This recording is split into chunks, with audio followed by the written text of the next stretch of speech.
नमस्कार दोस्तों। कोविड महामारी ने एक बहुत ही भयानक रूप ले लिया है। हॉस्पिटल्स में बेड की स्थिति और ऑक्सीजन अवेलेबिलिटी की क्या स्थिति है, ये आप सबसे छुपा नहीं है। ऐसे में मुझे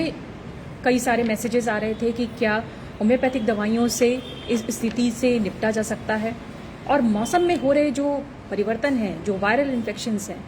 इसके लिए क्या क्या कारगर होम्योपैथिक दवाइयाँ हैं, और कोविड-19 के माइल्ड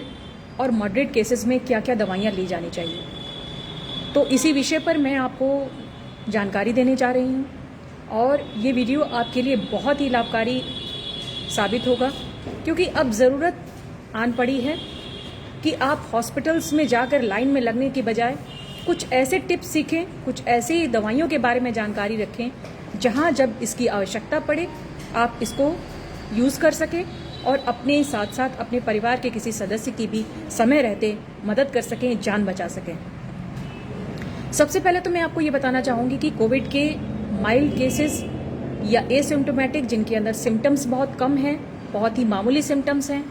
या फिर जिनके अंदर माइल्ड है, हल्का बुखार है, गले में खराश है, सर्दी जुकाम खांसी है, बदन में दर्द है, इनको होम्योपैथिक दवाइयों द्वारा पूरी तरह से सही किया जा सकता है। खास बात यह है कि इन केसेस को सेल्फ आइसोलेशन के साथ ही साथ जो वाइटल स्टैटिस्टिक्स हैं, यानी कि बॉडी टेम्परेचर, SpO2 यानी कि ब्लड में ऑक्सीजन लेवल कितना है, और जो टेम्परेचर है इस पे खास हमें ध्यान रखना है कि ये कितना है, और इसको बराबर हमें इसको नोट करते जाना है कि हमारी जो वाइटल स्टैटिस्टिक्स हैं ये सही है कि नहीं। पैनिक की स्थिति क्यों उत्पन्न होती है कि जब जो पीड़ित व्यक्ति है या कोई जिसको वायरल इन्फेक्शन हो जा रहा है, वो समय रहते इसको टेकअप नहीं करते। जब बीमारी को मल्टीप्लाई करने का, जब आपके अंदर वायरल लोड बढ़ने लगता है, तब इस स्थिति की कॉम्प्लिकेशन बढ़ती है और उस स्थिति में आपको हॉस्पिटल की तरफ का रुख करना पड़ता है। इसलिए अगर शुरुआती लक्षण दिख जा रहे हैं, आप उसी दिन से सचेत हो जाइए और सही दवा का प्रयोग करिए। होम्योपैथिक दवाइयाँ आपके लिए इस मामले में भी बहुत कारगर हैं, और इनका इस्तेमाल करके आप कुछ दिन बाद, 8 से 10 दिन बाद पूर्णतया स्वस्थ हो सकते हैं। सबसे पहले मैं आपको कुछ दवाइयाँ बुखार की बताने जा रही हूँ, जिनको कि आप नोट भी कर सकते हैं। तेज बुखार होने पर यूपिटोरियम परफोरेटम नाम से जो दवा है, इसकी 30 पावर में 2-2 बूंद करके सीधे जबान पर हर 2 घंटे पर लिया जा सकता है, और बुखार उतरने के बाद इसको सुबह शाम या सुबह दोपहर शाम 3 बार लिया जा सकता है। एक और बहुत कारगर दवा है रेस्पिरेटरी किसी भी प्रॉब्लम, जैसे कि सर्दी जुकाम, गले की खराश और बुखार के लिए, और वो है ferrum FOSS 6x। Ferrum FOSS 6x की 4 टैबलेट को भी हर 3 घंटे पर गुनगुने पानी से लेना चाहिए, और ये किसी भी प्रकार के वायरल इन्फेक्शन को और बुखार को कम करने के लिए बहुत ही कारगर दवा है। जेल्सीमियम 30 नाम से जो दवा है, ये जिन पेशेंट्स के अंदर बहुत सुस्ती है, बहुत कमजोरी है, बहुत थकान का अनुभव हो रहा है, यानी डलनेस आ रही है और बुखार भी है, तो उस केस में जेल्सीमियम 30 बहुत ही कारगर दवा है, और इसको भी 2-2 बूंद हर 2 घंटे पर सीधे जबान पर लेने से बुखार भी उतर जाता है, और सुस्ती, घबराहट या फिर किसी प्रकार की जो डलनेस आ रही है शरीर में, वो काफी हद तक कवर हो जाती है।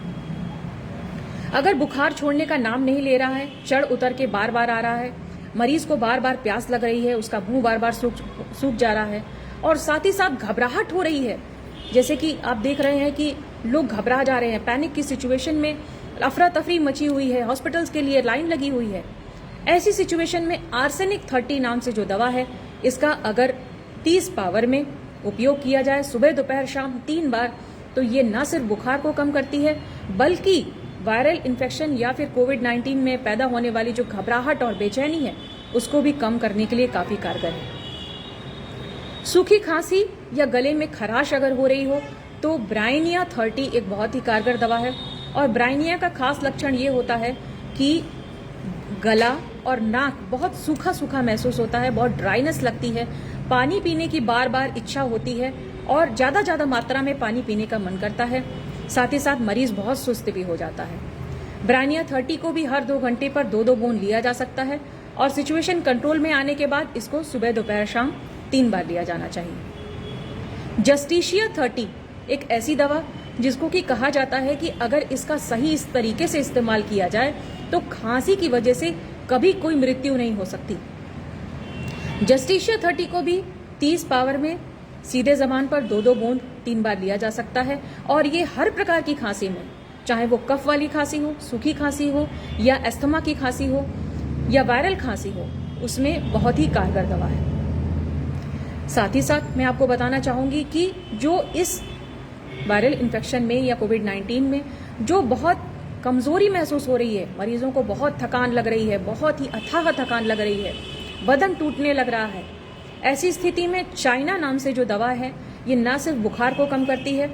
पेट संबंधी जो समस्याएं होती हैं, गैस का बनना या फिर भूख न लगना, इसको भी आराम पहुंचाती है और अथाह लगने वाली कमजोरी को भी कम करती है। अब आते हैं ऑक्सीजन लेवल पर, यानी कि हमारी बॉडी का ऑक्सीजन लेवल कितना होना चाहिए और क्या परिस्थिति आए जब आपको हॉस्पिटल का रुख करना चाहिए। नॉर्मली एक स्वस्थ व्यक्ति का ऑक्सीजन लेवल 98 या 99 के आसपास रहता है, या फिर कोई अगर व्यक्ति किसी को सांस की प्रॉब्लम है तो उसका 97 तक भी रह सकता है। लेकिन हो क्या रहा है कि 95, 94 तक जाते जाते लोग इतना पैनिक कर जा रहे हैं, इतना घबराहट में हो जा रहे हैं कि वो अनायास हॉस्पिटल की तरफ दौड़ लगा रहे हैं। अगर आप ऐसी स्थिति में, जब आपका ऑक्सीजन लेवल अगर थोड़ा कम हो रहा है, आप भाग दौड़ की स्थिति में आते हैं तो आपका ऑक्सीजन लेवल और गिरेगा। बेहतर ये है कि अगर ऑक्सीजन लेवल आपका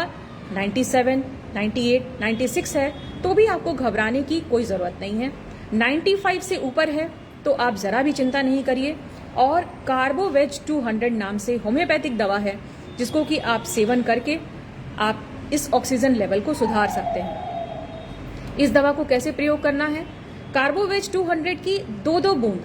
आपको सीधे जबान पर सुबह दोपहर शाम लेनी है, या फिर अगर कोई व्यक्ति बहुत ज़्यादा घबरा रहा है, उसको पसीना पसीना हो रहा है, हाथ पैर ठंडे हो रहे हैं, तो 1-1 घंटे के अंतराल पर भी सीधे जबान पर 2 बूंद दिया जा सकता है। इसकी खासियत ये होती है, यहाँ मैं बताना चाहूंगी कार्बोवेज की, कि ये एक मरणासन्न व्यक्ति को भी उसकी बॉडी में ऑक्सीजन कैरिंग कैपेसिटी को बढ़ा देती है और वापस से जो ब्लड सर्कुलेशन आपके फेफड़ों तक कम जा रहा है या किसी भी कारणवश आपकी बॉडी में ऑक्सीजन लेवल घट रहा है तो ये उसको रीस्टोर करने में, रिवाइटलाइज करने में बहुत मदद करती है। साथ ही साथ अगर ऑक्सीजन लेवल घट रहा है तो आप सांस संबंधी जो व्यायाम है, अनुलोम विलोम और प्राणायाम, इनको भी करें। इनको करने से हमारी ऑक्सीजन कैपेसिटी लंग्स की वो इंक्रीज होती है, लंग्स फुल्ली एक्सपैंड होते हैं, जिसकी वजह से ऑक्सीजन पूरी तरीके से लंग्स में, हमारे फेफड़े में जाता है और ऑक्सीजन लेवल सुधरने लगता है। एक और बहुत ही अच्छा तरीका आजकल जो वायरल हो रहा है और वो है प्रोन पोजीशन। प्रोन पोजीशन यानी कि पेट के बल लेटना। जब आप पेट के बल लेटते हैं तो आपके लंग्स को फुली एक्सपैंड यानी कि पूरी तरीके से खुलने में मदद करती है और अगर किसी कारण से ऑक्सीजन लेवल 95 से कम हो रहा है तो ये डीप ब्रीदिंग करने के साथ ही साथ कार्बोवेज 200 का सेवन किया जाए तो कुछ ही देर बाद ये पुनः 97-98 तक आ सकता है। एक और जानकारी मैं देना चाहूंगी कि अगर किसी का ऑक्सीजन लेवल 90 से ऊपर है तो उसे बहुत ज़्यादा पैनिक और घबराना नहीं है इस सिचुएशन में, और प्राणायाम एक्सरसाइज करके, साथ ही साथ कार्बोवेज 200 का सेवन करके और प्रोन पोजीशन में लेटकर इसको आसानी से ठीक किया जा सकता है। आपको सचेत कब होना है? जब अगर ये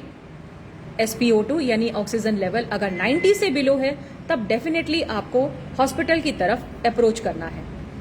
एक और बहुत कारगर दवा है हमारे ब्लड की ऑक्सीजन लेवल को बढ़ाने की और वो है एस्पिडोस्पर्मा क्यू। एस्पिडोस्पर्मा क्यू एक ऐसी कारगर दवा है जिसको कि मैंने अपनी प्रैक्टिस में भी बहुत ज़्यादा यूज़ किया है, और वो इसलिए क्योंकि ये लंग टॉनिक है और ये हमारे ब्रेन के जो रेस्पिरेटरी सेंटर है उसको एक्टिव रखता है।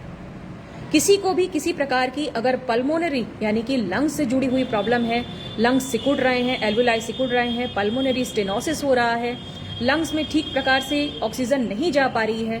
फेफड़े सिकुड़ रहे हैं, वहाँ पर भी एस्पिडोस्पर्मा क्यू बहुत ही कारगर तरीके से दी जा सकती है और इसको 10 बूंद देना है हर 2 घंटे के अंतराल पर सिचुएशन स्टेबलाइज होने तक। जब सिचुएशन स्टेबलाइज हो जाए तो इसको 10 बूंद सुबह शाम तक लिया जाता है और प्रॉब्लम अगर ठीक हो जाती है तो इस दवा को बंद कर देना चाहिए, बहुत लंबे समय तक इस दवा का सेवन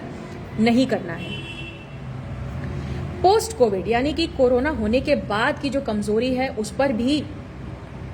ठीक करने के लिए एवेना सटाइवा क्यू नाम से एक दवा है, जिसको कि